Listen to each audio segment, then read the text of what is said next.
Olá, galerinha! Sejam todos bem-vindos ao canal Fatos e Lendas Incríveis, o lugar onde a realidade e o mistério se encontram.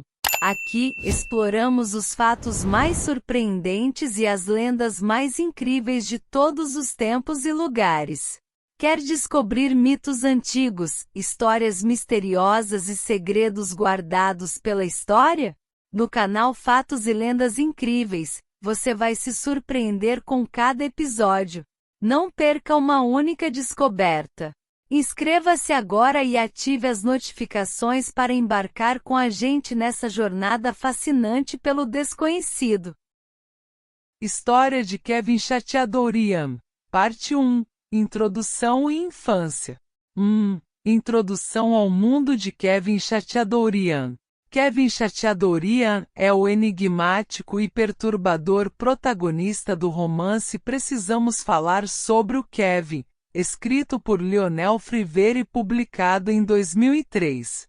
A história é contada através de uma série de cartas escritas por Eva, a mãe de Kevin, para seu marido Franklin, após Kevin ter cometido um massacre em sua escola. Essas cartas são uma tentativa de Eva de processar a culpa e entender o que levou seu filho a um ato de tamanha brutalidade. Desde o nascimento de Kevin, a relação entre mãe e filho foi marcada pela frustração, incompreensão e um sentimento crescente de que algo estava fundamentalmente errado com ele. A complexa dinâmica familiar entre Eva, Franklin e Kevin serve como pano de fundo para um estudo psicológico sobre a maternidade, a responsabilidade parental e a natureza do mal. O massacre que Kevin comete é o ponto culminante da narrativa. Mas o que torna a história verdadeiramente poderosa é a jornada psicológica e emocional de Eva enquanto ela revê, em suas cartas, os eventos que antecederam a tragédia, tentando entender se Kevin já nasceu mal ou se seu comportamento foi, de alguma forma, moldado pelas circunstâncias. Essa introdução prepara o terreno para a investigação de uma pergunta crucial: Kevin é um produto da natureza ou do ambiente em que foi criado? 2. O nascimento de Kevin, a chegada de um enigma. O relacionamento de Eva com Kevin já começa em meio a um contexto de incerteza e inquietação. Eva nunca quis realmente ser mãe. Antes do nascimento de Kevin, ela era uma mulher de carreira bem-sucedida, cheia de ambições e dedicada ao seu trabalho. Ela gerenciava uma empresa de guias de viagem e viajava ao mundo, vivendo uma vida independente e cheia de aventuras. A decisão de ter um filho não veio naturalmente para ela. Era mais uma resposta ao desejo de Franklin, que queria uma família tradicional.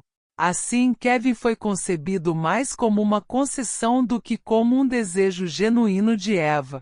Durante a gravidez, Eva já começava a sentir uma desconexão com o bebê em desenvolvimento. Muitas mães falam sobre uma conexão instantânea e profunda com seus filhos ainda no ventre, mas Eva se sentia estranhamente distante de Kevin. O desconforto emocional que ela experimentava durante a gravidez era um prenúncio de uma relação tumultuada e desafiadora entre mãe e filho. Quando Kevin finalmente nasceu, as dificuldades só aumentaram. Desde o início, Kevin parecia ser uma criança diferente, quase como se estivesse em desacordo com o mundo. Ele chorava incessantemente, e nenhum dos métodos que Eva usava para acalmá-lo parecia funcionar. Ela tentava de tudo: embalá-lo, cantar para ele, segui-lo pela casa, mas Kevin continuava chorando, como se soubesse que algo não estava certo, mas fosse incapaz de articular ou entender o que era. Franklin, por outro lado, parecia incapaz de ver esses problemas da mesma forma que Eva. Ele adotava uma postura otimista, muitas vezes desconsiderando as preocupações de Eva como exageradas. Para Franklin, Kevin era apenas um bebê, e bebês choram. Ele acreditava que Eva estava interpretando mal os comportamentos de Kevin e que ela, de alguma forma, projetava suas próprias ansiedades no filho. À medida que Kevin crescia, o comportamento estranho continuava. Ele resistia a interagir com os brinquedos que as outras crianças adoravam. Enquanto outras crianças experimentavam curiosidade e alegria ao brincar, Kevin parecia indiferente, como se esses objetos não tivessem nenhum apelo para ele. Em vez disso, ele parecia mais interessado em testar os limites do que era permitido e observar as reações de Eva. Mesmo nos primeiros anos, Kevin mostrava um senso de controle e manipulação. 3. Primeiros sinais de comportamento perturbador. Quando Kevin chegou à idade de aprender a usar o pinico, a situação se tornou ainda mais complicada. Normalmente as crianças passam por esse estágio com alguma resistência, mas Kevin parecia tratar o processo de forma quase maliciosa. Ele se recusava a ser treinado, o que acabou levando Eva a acreditar que ele estava intencionalmente dificultando a vida dela. Enquanto outras crianças podem ter dificuldade em aprender o uso do banheiro por falta de entendimento, Kevin parecia entender perfeitamente o que se esperava dele, mas escolhia desobedecer. Para Eva, essa era mais uma prova de que havia algo fundamentalmente errado com Kevin. Ela começou a se sentir cada vez mais isolada em suas preocupações, já que Franklin insistia que tudo isso era normal. Franklin via Kevin como um garoto esperto e desafiador, mas não via maldade em seus atos. Ele interpretava o comportamento de Kevin como parte de seu desenvolvimento e acreditava que Eva era muito dura com ele. Conforme Kevin crescia, ele continuava a demonstrar uma estranha apatia pelas interações humanas normais. Ele não fazia amigos, não demonstrava afeto ou interesse pelas pessoas ao seu redor, e parecia sempre observar tudo com um olhar distante e frio. Mesmo em casa, a relação com Eva nunca melhorava. Kevin parecia testar sua mãe constantemente, procurando maneiras de irritá-la ou deixá-la desconfortável. Ele parecia ter um prazer sádico em frustrar qualquer tentativa de proximidade. Eva começava a se perguntar se Kevin tinha algum tipo de distúrbio psicológico. Ela o levou a médicos e especialistas, mas nenhum deles conseguiu identificar algo fora do comum. Para eles, Kevin era apenas um garoto difícil, mas dentro dos parâmetros normais. Esse resultado deixava Eva ainda mais desconcertada, pois ela sabia que havia algo muito mais profundo na forma como Kevin interagia com o mundo. 4. A manipulação de Franklin e a isolação de Eva. Enquanto Eva lutava para entender seu filho, Kevin parecia ter uma habilidade natural para manipular o pai, Franklin. Ele era capaz de apresentar uma fachada de normalidade na presença do pai, o que reforçava a crença de Franklin de que tudo estava bem. Franklin via Kevin como um garoto comum, que talvez fosse um pouco mais esperto e desafiador do que a média, mas certamente não via nada de alarmante no comportamento do filho. Essa habilidade de Kevin de manipular as percepções de seu pai só aumentava a distância entre Eva e Franklin. Eva se sentia cada vez mais isolada em suas preocupações.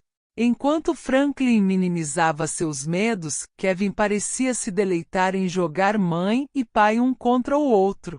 Ele sabia exatamente como se comportar para que Franklin visse Eva como a mãe exagerada e neurótica, e Eva sentia como se estivesse enlouquecendo. Aos poucos, Eva começou a evitar passar tempo sozinha com Kevin. Havia algo em seu olhar, sua atitude e suas palavras que a deixavam profundamente desconfortável. Ela se perguntava se estava exagerando, mas não conseguia ignorar o pressentimento de que Kevin era diferente de qualquer outra criança. Ele parecia capaz de causar dor e frustração de maneira fria e calculada, e sua habilidade de esconder isso do mundo exterior só fazia Eva se sentir mais vulnerável. História de Kevin Chateadourian, Parte 2, Infância tardia e manipulação. 5. Kevin crescendo, a escalada de comportamentos perturbadores.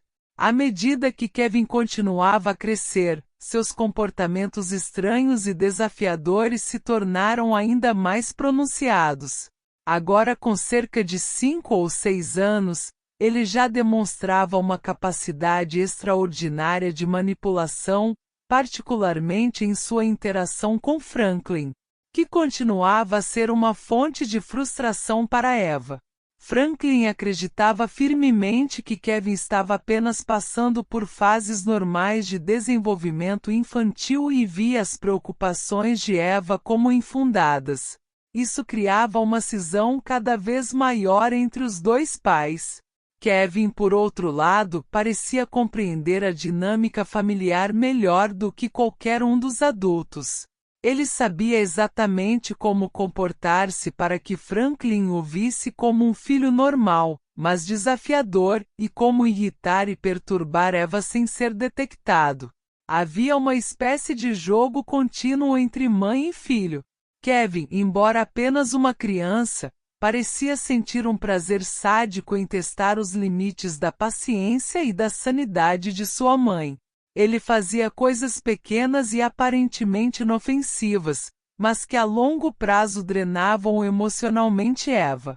Por exemplo, ele se recusava a participar de atividades normais que outras crianças adoravam, como brincar com amigos, interagir com brinquedos ou participar de eventos familiares. Porém, Kevin também começou a demonstrar traços mais perturbadores e agressivos. Em vez de simplesmente ignorar Eva ou desafiá-la, ele começou a infligir pequenos atos de crueldade, especialmente com os animais da vizinhança. Houve um incidente em que Eva encontrou Kevin jogando pedras em um cachorro, o que a chocou profundamente. Embora o cachorro não tenha se ferido gravemente, o ato em si foi alarmante, pois indicava uma falta de empatia que Eva temia ser um sinal de algo mais sério. Apesar desses comportamentos alarmantes, Franklin continuava cego para a verdadeira natureza de Kevin. Ele via esses atos como travessuras de uma criança que precisava de orientação e regras mais claras, nunca considerando que havia algo fundamentalmente errado com Kevin. Esse padrão continuava. Kevin fazia algo perturbador, Eva reagia com preocupação, e Franklin a invalidava, alegando que ela estava exagerando. 6. A chegada de Célia, a novidade na dinâmica familiar. Quando Eva engravida pela segunda vez, a dinâmica familiar começa a mudar novamente. O nascimento de Célia, a irmã mais nova de Kevin, traz novos desafios e também novas oportunidades para que Kevin revele sua crueldade sutil. Célia é o oposto de Kevin em todos os aspectos. Ela é doce, gentil e inocente. Sua chegada ao mundo contrasta fortemente com a atmosfera de frustração e tensão que Eva viveu desde o nascimento de Kevin. Inicialmente, Kevin parece indiferente à irmã. Ele não demonstra ciúmes explícitos, nem tenta criar laços com ela. Ele simplesmente a ignora, o que já era perturbador, dado o comportamento típico de crianças que geralmente querem a atenção dos pais ou interagem com os novos irmãos. Com o tempo, no entanto, Kevin começa a demonstrar um interesse perturbador por Célia, mas não de maneira positiva. Eva, que estava esperançosa de que o nascimento de Célia pudesse suavizar o comportamento de Kevin, logo percebe que seu filho vê a nova irmã mais como uma ferramenta em seus jogos mentais do que como um membro da família. Kevin encontra maneiras sutis de incomodar ou até machucar Célia sem nunca ser pego em flagrante. Ele tomava os brinquedos dela, fazia barulhos que a assustavam e, em alguns momentos, machucava-a levemente. Mas nunca de forma que Franklin ou qualquer outra pessoa pudesse ver ou comprovar. O tratamento de Kevin para com Célia se tornava cada vez mais sádico à medida que ele percebia que sua mãe se importava profundamente com a nova filha. Kevin parecia desfrutar do fato de que qualquer mal que ele infligisse a Célia atingia diretamente Eva, que agora se via em uma posição ainda mais impotente. Ela temia por Célia, mas sabia que confrontar Kevin ou Franklin seria inútil, pois Franklin ainda se recusava a acreditar que o filho poderia ter qualquer intenção maligna. 7. O incidente com o hamster, uma amostra do que estava por vir. Um dos episódios mais perturbadores que Eva testemunha durante a infância tardia de Kevin envolve o desaparecimento do hamster de Célia. Franklin havia dado o hamster a Célia como presente de aniversário, e a pequena adorava o animal. Ele era uma fonte de alegria e conforto para ela, algo que a fazia se sentir especial. Kevin, no entanto, parecia observar essa conexão com uma mistura de desprezo e interesse. Certo dia, o hamster desaparece. Eva e Célia procuram freneticamente pela casa, mas não conseguem encontrar o animal em lugar algum. Célia fica devastada, chorando por dias, enquanto Franklin tenta acalmá-la, prometendo comprar outro hamster. Durante todo esse tempo, Kevin se mantém alheio à situação, mostrando indiferença e até sugerindo que o hamster deve ter escapado por descuido de Célia. Pouco depois, enquanto limpava o quarto de Kevin, Eva faz uma descoberta horrível. O hamster estava morto, enfiado no triturador de alimentos da cozinha. Ela fica horrorizada, sabendo instantaneamente que Kevin era o responsável. Embora Kevin nunca tenha admitido o ato, e Franklin insistisse que poderia ter sido um acidente, Eva sabia que aquilo era uma amostra do que seu filho era capaz. Kevin tinha matado o hamster de Célia deliberadamente, e o ato foi cuidadosamente planejado para causar o máximo de dor à sua irmã e à sua mãe. Esse episódio foi um divisor de águas para Eva, pois ela começou a perceber que Kevin não era apenas uma criança difícil ou problemática, mas alguém que parecia ter prazer em causar sofrimento. O que tornava tudo mais aterrorizante era o fato de Kevin ser capaz de mascarar sua verdadeira natureza com uma fachada de normalidade, algo que ele usava para manipular seu pai e outros adultos ao seu redor. 8. O início da adolescência, a escalada da crueldade e manipulação. Ao atingir a adolescência, Kevin se torna ainda mais complexo e difícil de lidar. Seu comportamento se torna mais controlado e meticuloso, mas sua crueldade permanece. Ele se torna um jovem que, embora pareça inofensivo para o mundo exterior, continua a aterrorizar emocionalmente sua mãe e sua irmã. Kevin agora passa a utilizar sua inteligência de maneira mais refinada para manipular situações e pessoas ao seu redor. Na escola, Kevin continua a não fazer amigos, mas ele aprende a se misturar o suficiente para não levantar suspeitas. Ele é visto como um garoto inteligente e quieto, o que faz com que os professores muitas vezes o ignorem.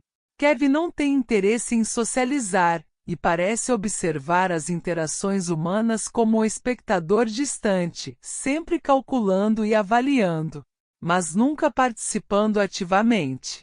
Dentro de casa, Kevin encontra novas maneiras de torturar psicologicamente Eva. Ele passa a dizer coisas que só ela entenderia como insultos ou provocações, sempre mantendo um comportamento aparentemente calmo e racional na frente de Franklin. Para o pai, Kevin continua sendo um adolescente comum, que está passando por uma fase de rebeldia típica da idade.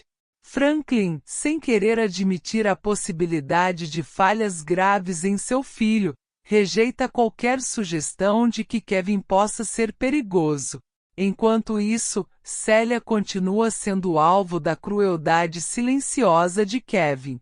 Embora ele nunca machuque gravemente, ele encontra maneiras sutis de fazer sua irmã sofrer. Ele a coloca em situações que a fazem parecer incompetente ou medrosa, aproveitando-se de sua fragilidade para minar sua confiança. Para Eva, o desafio de proteger Célia e lidar com Kevin simultaneamente torna-se quase insuportável, especialmente porque Franklin continua a ignorar os sinais claros de que algo muito errado estava acontecendo. 9. A construção do cenário para a tragédia. À medida que Kevin entra na adolescência plena, ele começa a se distanciar ainda mais de sua família e da sociedade. Ele desenvolve um fascínio por violência, armas e massacres escolares, temas que ele investiga secretamente, mas que Eva começa a perceber. Kevin passa a demonstrar uma frieza e indiferença ainda mais marcantes, e seus comentários ácidos e sarcásticos se tornam mais frequentes, especialmente em relação a Eva. Franklin, no entanto, não vê motivo para preocupação. Ele acredita que Kevin está apenas experimentando o que muitos adolescentes passam, uma fase de introspecção e questionamento da autoridade. Para Eva, no entanto, há algo mais sombrio nas atitudes de Kevin, algo que sugere uma premeditação calculada de suas ações futuras. Mas, novamente, ela se sente isolada, incapaz de fazer Franklin enxergar o que ela percebe. Aos poucos, Kevin começa a planejar sua tragédia final. Ele estuda métodos, calcula o momento perfeito, e observa friamente a reação de sua família e da sociedade enquanto constrói seu plano. Ele escolhe suas vítimas, a escola, e a arma com a precisão de alguém que vê o mundo como um tabuleiro de xadrez. Para Kevin, o massacre que ele está planejando é uma forma de finalmente afirmar seu controle total sobre aqueles que ele considera inferiores, ao mesmo tempo que pune sua mãe de forma irrevogável. História de Kevin Chateadourian, Parte 3. A ascensão do plano de Kevin e o massacre. 10. Adolescência tardia. O planejamento meticuloso de Kevin. À medida que Kevin atinge os 15 anos, ele já deixou claro que não se encaixa no molde de um adolescente comum. Suas interações são frias, calculadas, e ele se isola ainda mais de qualquer relação social genuína. Enquanto seus colegas de escola tentam construir amizades, experimentar emoções e buscar um senso de pertencimento, Kevin se distancia de todos esses aspectos. Ele observa os outros de longe, como se eles fossem parte de um experimento que ele está conduzindo. Durante esse período, Kevin desenvolve um interesse cada vez mais intenso por temas de violência e, em particular, massacres escolares. Ele começa a pesquisar atentados passados, devorando matérias, reportagens e até livros sobre os casos. Ele quer entender cada detalhe, como esses massacres foram planejados, como os perpetradores executaram suas ações e, principalmente, como o mundo reagiu. Kevin não está apenas interessado nos atos em si, mas na reação que eles provocam. Ele vê os atiradores como figuras de poder, capazes de controlar a narrativa e a atenção pública de forma total. Eva, sempre alerta aos sinais de perigo, começa a perceber que Kevin está obcecado por esses temas. Ela vê materiais que ele esconde em seu quarto e nota suas buscas na internet. No entanto, mais uma vez, ela se sente impotente para agir. Franklin, como de costume, não vê motivo para preocupação. Ele acredita que essa obsessão de Kevin por violência faz parte de uma fase adolescente, uma fase pela qual muitos jovens passam, especialmente meninos, antes de amadurecerem. Mas Kevin não está apenas se interessando por esses eventos. Ele está planejando algo maior. Sua inteligência e capacidade de manipulação o ajudam a elaborar cada detalhe de seu plano. Ele quer que seu ataque seja diferente, único, algo que ninguém jamais esquecerá. Para Kevin, o massacre que ele está planejando não é apenas um ato de violência. É uma performance cuidadosamente orquestrada. Um espetáculo de destruição que deixará sua marca na história. E, ao mesmo tempo, é uma forma de finalmente atingir sua mãe de maneira irreparável, fazendo com que ela sofra as consequências mais profundas. 11. O dia do massacre. O ato final de Kevin. Finalmente chega o dia que Kevin escolheu para realizar seu plano. Ele o faz de maneira meticulosa, agindo como se estivesse apenas seguindo sua rotina normal. Na manhã do massacre, ele sai de casa como qualquer outro dia, dando a impressão de que tudo está em ordem. Para Eva, no entanto, há algo sinistro no ar. Ela sente uma inquietação, uma tensão que não consegue explicar, mas que a enche de um medo inexplicável. Kevin leva para a escola um arco e flecha de alta potência, que havia praticado em segredo por algum tempo. Escolher essa arma ao invés de uma arma de fogo não é uma coincidência. Kevin quer que seu ataque seja simbólico, quase medieval em sua brutalidade, e o arco e flecha lhe dão o controle preciso que ele deseja. Ele também sabe que dessa forma, seu ataque será mais lento, prolongando o sofrimento de suas vítimas e permitindo que ele absorva a reação da comunidade ao seu redor. Quando Kevin chega à escola, ele não atira imediatamente. Ele aguarda o momento perfeito, observando seus colegas e professores com a mesma indiferença de sempre. E então, de repente, ele começa. Kevin atira flecha após flecha, meticulosamente escolhendo suas vítimas, sem qualquer demonstração de emoção. Sua expressão permanece fria e calculada, como se estivesse participando de um jogo macabro que ele mesmo criou. O pânico toma conta da escola, e gritos ecoam pelos corredores, mas Kevin mantém o controle total da situação. Ele sabia que naquele momento, o poder estava em suas mãos, e esse poder o preenche de um senso de propósito que ele nunca havia sentido antes. Ao todo, Kevin mata 7 de seus colegas, uma professora e um funcionário da escola. Ele também fere várias outras pessoas, criando uma cena de destruição e caos. A notícia do massacre rapidamente se espalha pela cidade, e logo a mídia está em peso no local, cobrindo cada detalhe da tragédia. Para Kevin, esse é o momento em que ele alcança o ápice de sua obra. Ele não tenta escapar ou esconder-se após o ataque. Em vez disso, ele espera calmamente até que a polícia chegue, entregando-se sem resistência. Ele já sabia o que viria a seguir, a prisão, o julgamento, a cobertura da mídia, e estava preparado para isso. 12. As consequências do massacre. Eva enfrentando a realidade. Enquanto Kevin executa seu plano na escola, Eva está em casa, alheia aos detalhes específicos do que está acontecendo. Ela sente uma inquietação crescente e decide ligar para a escola, mas não consegue falar com ninguém. Logo depois, ela vê as notícias do massacre na televisão e, com um horror avassalador, percebe que Kevin é o responsável. Essa é a culminação de todas as suas preocupações e pressentimentos ao longo dos anos. Eva, em choque, dirige até a escola, mas já é tarde demais. Kevin foi levado pela polícia, e os corpos de suas vítimas estão sendo recolhidos. O peso dessa revelação é devastador para ela.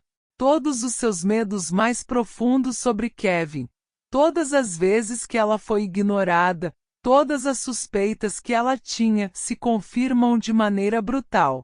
A partir desse momento, a vida de Eva se torna um pesadelo público. Ela não apenas precisa lidar com a culpa esmagadora de ser a mãe do responsável por um massacre, mas também com o ódio e a reprovação da comunidade. Ela é atacada por estranhos, seus vizinhos a evitam, e sua casa é vandalizada com mensagens de ódio. Eva passa a ser vista como cúmplice, uma mãe que falhou em perceber os sinais de que seu filho era capaz de algo tão horrível. Ela se pergunta constantemente se poderia ter feito algo diferente, se de alguma forma ela contribuiu para que Kevin se tornasse o monstro que todos agora veem.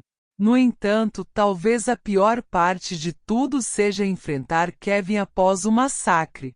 Eva visita Kevin na prisão, tentando entender o que o levou a fazer isso. Mas Kevin continua a ser o mesmo jovem frio e calculado que ela conhecia. Ele não demonstra remorso, e suas respostas às perguntas de Eva são ambíguas e perturbadoras. Ele insinua que o massacre foi, de certa forma, dirigido a ela, uma forma de puni-la e de finalmente ter controle total sobre ela. Kevin sabia que ao realizar esse ato de violência extrema, ele destruiria a vida de Eva de uma maneira que ninguém mais poderia. Para ele, essa foi sua vitória final. 13. O impacto em Franklin e Celia, a desintegração da família.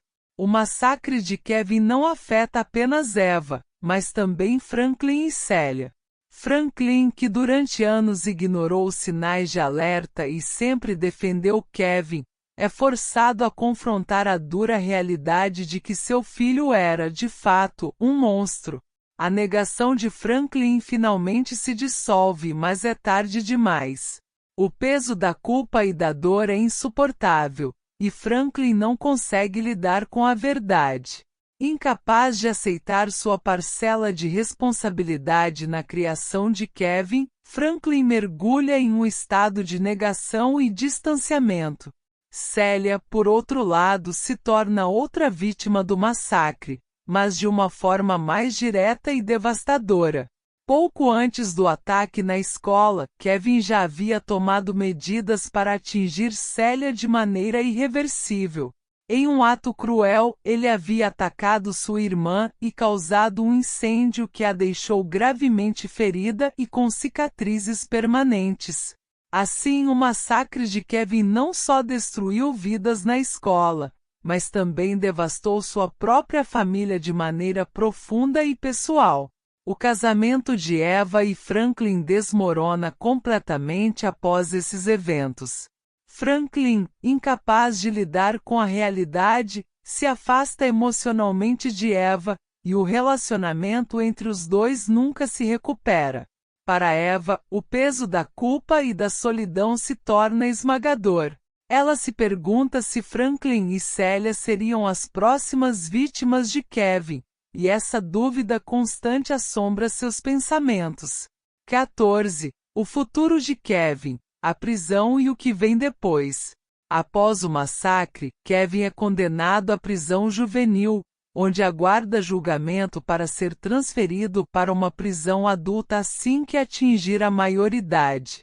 Durante suas visitas a Kevin na prisão, Eva tenta, repetidamente, entender seu filho e descobrir alguma resposta que explique o que ele fez. Kevin, no entanto, continua frio e distante, jogando com as emoções de sua mãe e nunca oferecendo uma resposta clara ou honesta. Eva, devastada, ainda se questiona se Kevin nasceu mal ou se foi de alguma forma criado assim pelas falhas de sua criação. A pergunta central do romance, se Kevin é intrinsecamente mau ou se foi moldado pelo ambiente em que cresceu, permanece sem resposta definitiva. Para Eva, essa questão é assombradora, pois ela continua a lutar com sua própria culpa. Será que, de alguma forma, ela falhou como mãe? Ou Kevin sempre foi destinado a ser o que se tornou, independente de seus esforços? Kevin, por sua vez, parece desfrutar do poder que ainda tem sobre a mãe, mesmo de dentro da prisão. Ele faz provocações sutis, sugerindo que tudo o que ele fez foi, de certa forma, por causa dela. Durante suas conversas, ele insinua que Eva era a verdadeira destinatária de toda a dor e destruição que ele causou. Ao provocar sofrimento em outros, Kevin sabia que estaria punindo Eva, e isso lhe dava um senso de controle. Apesar de todos os horrores, Eva continua visitando Kevin. Ela não consegue cortar completamente os laços com ele, pois sente que abandonar Kevin seria admitir seu próprio fracasso. Essas visitas são sempre tensas e emocionalmente exaustivas, mas Eva parece presa em um ciclo de autopunição, incapaz de se afastar. 15. Reflexão: a natureza do mal e a busca de respostas. Na prisão, Kevin continua a viver de maneira indiferente. Ele não parece se arrepender do que fez e se mantém enigmático em suas conversas com a mãe. Para ele, o massacre foi apenas a culminação de uma vida de frustração, raiva e manipulação, e agora ele está colhendo os frutos de suas ações, a atenção e o poder que sempre desejou. No entanto, em um momento raro, Kevin parece vacilar. Ele pergunta a Eva sobre seu próprio passado, sobre quem ela era antes de ele nascer. Esse questionamento indica que, de alguma forma, Kevin reconhece que ele foi um peso na vida da mãe, e talvez haja uma sombra de compreensão ou arrependimento. É um momento pequeno e ambíguo, mas sugere que talvez Kevin não seja completamente insensível. Mas mesmo assim, ele nunca oferece a Eva a redenção ou a paz que ela tanto busca. Por fim, o destino de Kevin após a maioridade permanece em aberto. Ele será transferido para uma prisão adulta, onde provavelmente passará o resto de sua vida. Sua reputação como responsável pelo massacre o segue, e sua frieza continua a ser um enigma para todos ao seu redor. 16. Eva e a busca por redenção. Vivendo com o legado de Kevin. Para Eva, o legado de Kevin é inescapável. Sua vida após o massacre é uma existência marcada por vergonha, culpa e solidão. Ela tenta encontrar um propósito, mas sua identidade está irrevogavelmente ligada aos atos de seu filho. Ela se muda para uma casa modesta, longe da cidade onde o massacre aconteceu, mas o passado a persegue. Eva tenta reconstruir uma vida para si mesma, mas enfrenta uma batalha constante contra os julgamentos externos e internos. Ela lida com cartas de ódio de pessoas que a culpam pelo que Kevin fez, e com sua própria mente que não a deixa esquecer o que aconteceu. Seus pesadelos são frequentes, sempre envolvendo Kevin e as vítimas do massacre.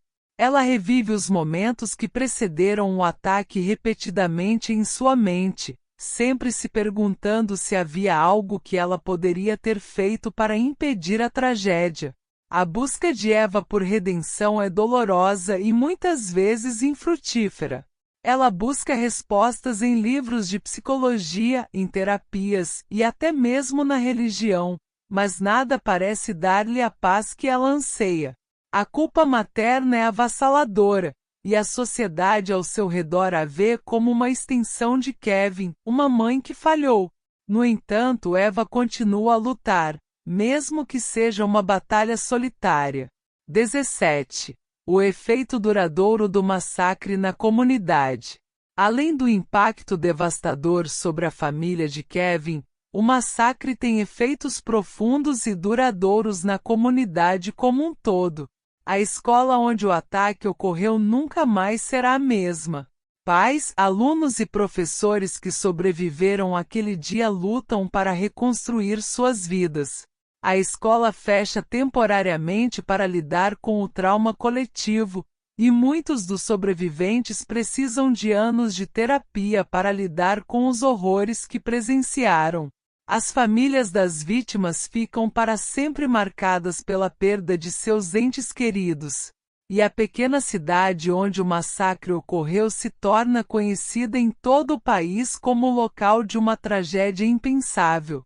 A mídia transforma o massacre em um espetáculo nacional, e Kevin se torna um nome conhecido, um símbolo de algo sombrio e maligno que poucos conseguem entender plenamente. A discussão pública sobre o massacre também toca em questões maiores, como a sociedade lida com jovens que demonstram sinais de violência e alienação, o papel dos pais em prever e evitar tragédias, e a própria natureza do mal. Especialistas debatem se Kevin era o produto de uma mente desequilibrada desde o nascimento ou se sua criação falhou em moldar sua moralidade e compaixão. 18. Conclusão: Kevin e Eva, o fim de um ciclo destrutivo. Na conclusão dessa história complexa e trágica, o relacionamento entre Kevin e Eva permanece como uma peça central da narrativa. Eva nunca consegue se desligar completamente de Kevin, mesmo após todos os horrores que ele causou. Ela continua a visitá-lo na prisão, tentando de alguma forma encontrar uma explicação, uma razão que a liberte da culpa que carrega. Para Kevin, o jogo continua. Mesmo preso, ele ainda tem poder sobre a mãe, mantendo-a envolvida em suas manipulações sutis. No entanto, há momentos de vulnerabilidade que sugerem que, apesar de sua frieza externa, Kevin talvez compreenda em algum nível a destruição que causou e o impacto que isso teve em sua própria família. No final, a história de Kevin Chateaubriand não oferece respostas fáceis. Ele permanece uma figura complexa, cujas motivações nunca são totalmente claras. A natureza de sua maldade, se inata ou desenvolvida, é um mistério que atormenta tanto os personagens quanto os leitores. E para Eva, o sofrimento é interminável, uma lembrança constante de que, apesar de todos os seus esforços, ela foi incapaz de impedir a tragédia que destruiu tantas vidas. A história de Kevin e Eva levanta questões sobre a natureza humana, a responsabilidade parental e os limites do controle que temos sobre aqueles que amamos. É uma tragédia contemporânea que nos força a confrontar o mal em suas formas mais perturbadoras e questionar até que ponto somos responsáveis pelas ações daqueles que criamos.